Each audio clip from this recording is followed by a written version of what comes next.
இந்த மாதிரி ஒரு டைம் 2 டைம் கிடையாது, பல டைம் என்னோட கிளைண்டோட saree அயர்ன் பண்ணும்போது சரி, இல்லை கிளைண்ட்டுக்கு நான் மேக்கப் ஒர்க் வந்து பண்ணிட்டு இருக்கும்போது சரி, ஏதாவது ஒரு வீடியோ எடுத்து வச்சு இதை பர்டிகுலராக நம்ம வந்து ஷேர் பண்ணிக்கணும்னு நினைப்பேன்.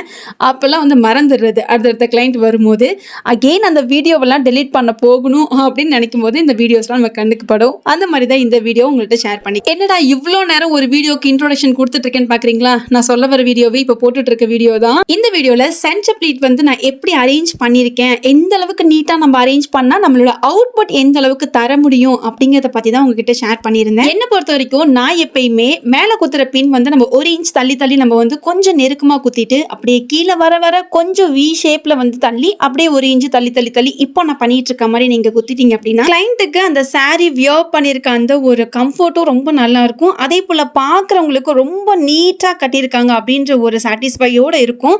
ஸோ இந்த சென்டர் ப்ளீட் வரும்போது சரி, இல்லை நீங்கள் செஸ்ட் ப்ளீட் எடுக்கிறதா இருந்தாலும் சரி, கொஞ்சம் பொறுமை இல்லை, அதிகமாகவே பொறுமை தேவைப்படும்.